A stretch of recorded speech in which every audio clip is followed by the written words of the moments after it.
일본하고 한국의 차이라고 한다면 이제 크게 두 가지가 있는데요. 아까 말씀드렸지만 1968년도인가요? 그 처음에 이제 일본이 미일 원자력 협정을 맺을 당시에 일본이 재처리 시설을 승리받기 위해서 엄청 노력을 했습니다. 근데 그냥 공짜로 한 게 아니라 당시에 이제 그 섬유 협정을 맺으면서 일본이 엄청난 이제 대미 무역 흑자를 거두고 있었거든요.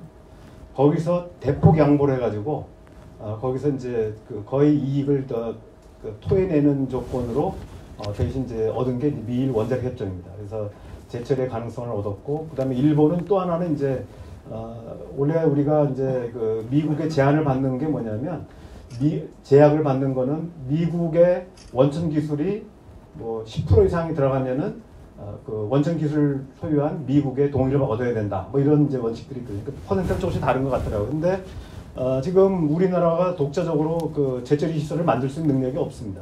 그러니까 지금 일본 같은 경우는 로카시오무라 같은 경우는 아마 그 원천 기술은 미국 걸 받았지만 여러 가지 시설을 그 제조하고 만드는 과정은 다 일본이 독자적인 기술로 한 것 같아요. 그래서 이런 일본 자체의 기술로 했기 때문에 미국이 그만큼 간섭하기가 어려운 부분도 있었던 것 같습니다. 이제 그런 부분들이 있고, 그 다음에 이제 아까 지적하신 것처럼 미국이 그럼에도 불구하고 뭐 돈 줬다고 해서 파는 게 아니라 동맹의 위치가 다르죠.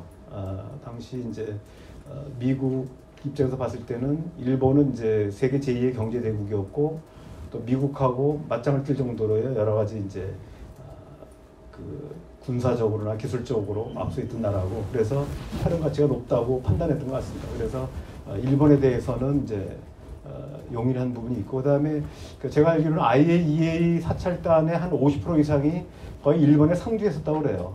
그런데 일본은 조그만 어떤 위반도 하지 않았다고 합니다. 아니 투명하게 했기 때문에 그런 신뢰도 있었다고 그러고, 우리나라 같은 경우는 벌써 2번이나 걸렸잖아요. 그래가지고 지금 우리나라는 핵 의혹 국가의 명단에 보면 들어가 있습니다. 대만도 그렇고. 그래서 미국이 우리나라에 대해서는 잘 안 믿어요. 일단은 이제 그런 전력이 있고 그런 게 있고요. 저는 이제 일단은 그냥 한 소리라고 일단 생각을 하고요. 그다음에 제가 몇 년도인가 제가 옛날에 국제정치학회에다가 이제 학술지다가 논문을 이제 게재한 적이 있는데, 그 주제가 일본의 핵무장 조건에 관한 거였습니다. 그래서 일본이 이제 그 비핵 3원칙도 있고 또 원자력 이용에 관한 그 법칙도 있고 법령도 있고, 그래서 여러 가지 제약이 있지만 일본이 이제 그 어떤 조건에서 핵무장이 가능한가 뭐 이런 이제 논문을 쓴 적이 있습니다. 이제 그거를 쓴 이유는 한국은 어떤 조건에서 핵무장이 가능한가 하는 부분인데, 제가 아까 소개해드렸던 2016년도에 전략공간의 국제정치라는 책이 저기 나름대로 굉장히 유명한 책입니다. 제가 한국 국제정치학회 학술상을 받은 학술상 잘 안 주는 책이거든요. 잘 안 주거든요. 학자들이 같은 동료 학자한테 상을 잘 안 준단 말이에요. 근데 제가 저 책을 가지고 상을 받았는데 저기 보면은 이제 그런 이제 얘기가 제가 이제 쭉 지금 이제 아까 말씀드린 또 나오는데, 저 중에 나온 게 뭐냐면 미국이 한국의 핵무장을 어떻게 보느냐, 일본의 핵무장을 어떻게 보느냐 하는 걸 소개한 게 있습니다. 거기 보면은 미국 전문가들이 판단할 때 한국이 먼저 핵무장은 불가능하다고 보고요. 다만 한국의 핵무장 조건은 일본이 핵무장을 먼저 하면 무조건 할 것이다 라고 보는 것 같아요.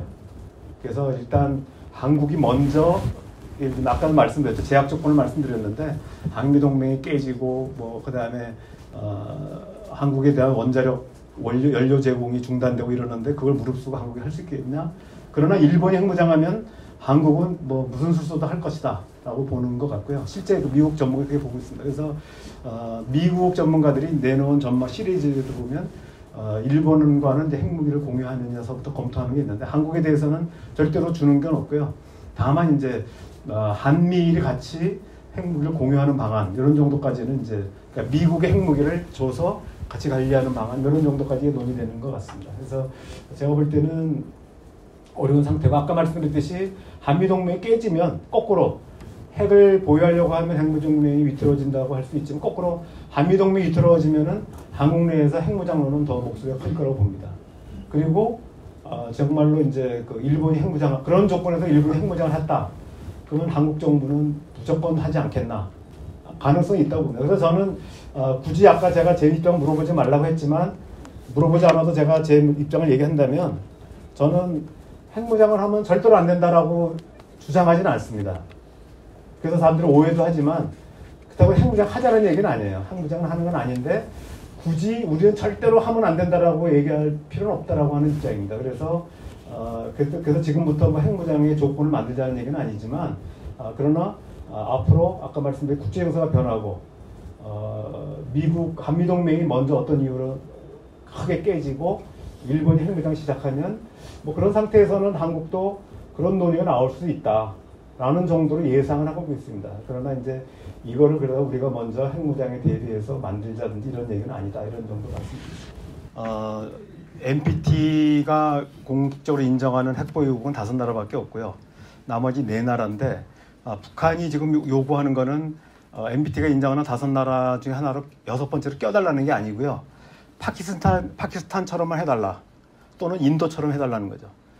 왜냐하면 이제 그 인도처럼이라고 하는 거는 이제 인도가 워낙 인구가 15억 세계 최대 인구를 가지고 있고 원자력 발전소를 지금 단기간 내에 뭐 20몇 개인가를 막 동시에 50개인가 토탈이 50개인가 그러고 이미 한 10몇 개 가지고 있습니다. 이걸 막 짓다 보니까 돈이 너무 욕심이 나는 거예요. 그러니까 과거에 부시 대통령이 인도에 대해서 그러면 이 원자력 그 발전소를 만드는 걸 허용해 주는 대신 여기서 만드는 원자력 발전소에 나오는 물질들은 군사적으로 전용하지 않겠다는 보장을 확실하게 한다. IAEA에서 감시를 받는다는 조건. 그래서 이제 허용을 했거든요. 그래서 굉장히 이제 그 일본도 당시 일본이 분개하고 그랬습니다. 그런 게 어딨냐. NPT 위반 아니냐. 근데 문제는 이제 당시에 인도에 핵물질 판매하는 핵 공급국 그룹들이 다 찬성을 했어요. 자기네들도 물건 팔아먹을 게 있으니까. 이런 문제가 있고 파키스탄은 뭐냐면 파키스탄은 처음에는 이제 아까 말한 NPT 회원국이 아니다 보니까 UN 회원국이 아니니까 가입을 안 했기 때문에 제재를 안 받았어요. 유엔 안보리. 대신 무슨 제재를 받냐면 독자 제재를 받은 거죠. 미국 서방 국가들의 미국을 포함한 서방 국가의 제재를 받았는데 아프가니스탄 전쟁이 터지면서 아프가니스탄 전쟁의 전진 기지로 파키스탄이 활용되지 않았습니까? 그러니까 파키스탄이 우리 땅 못 빌려줘 이렇게 되니까 그러면 이제 제재 풀어줄게. 그래가지고 제재를 다 풀었어요 지금은. 그러니까 파키스탄은 제재를 풀고 대신 이제 아프가니스탄 전쟁을 수행을 했던 거죠. 거기 전진 기지로 해가지고. 그리고 거기에 이제 그 알카에다의 누구죠? 그 뭐 암살도 하고 그리고 다 파키스탄에 숨어 있는 거 다 처단도 하고 그랬는데 그러다 보니까 지금 북한이 원하는 건 뭐냐면 뭐 그래서 NPT 그런 그러니까 5개 국가처럼 해달라는 건 아니고 대신 제재 없는 비공식 핵국가로 남게 해달라. 그리고 우리가 원래 김정은이 이제 2019년 하노이에서 주장한 건 그거죠. 그러니까 더도 아니고 이미 가지고 있는 거. 뭐 지금쯤 한 30개 또는 그때 뭐 10몇 개 요것만 가지고 있을게. 더 이상은 안 늘릴 테니까 과거 핵, 그러니까 현재 핵과 미래 핵은 다 없애고 대신 그것도 궁극적으로 없애지만 그렇지만 아직까지 우리가 그러니까 북한이 안전하지 않으니까 안전이 확인될 때까지만 과도기적으로 갖고 있겠다고 했는데 이게 이제 굿 이너프 딜이라고 하는 거죠.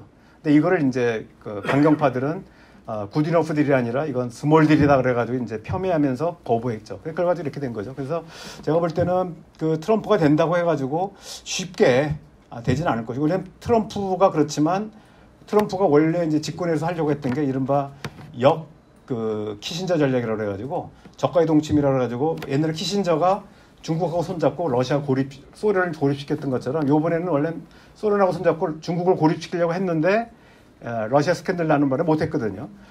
그래서 이게 트럼프라고 해서 마음대로 할 수 있는 게 아니고 특히 전반기, 그러니까 지난번 같은 경우는 연임을 위해서 인기 있는 정책들 많이 시도를 했지만 지금은 만약에 당선되면 3선은 불가능하기 때문에 과거 초선 때처럼 그렇게 과감한 정책은 안 할 거라고 봅니다.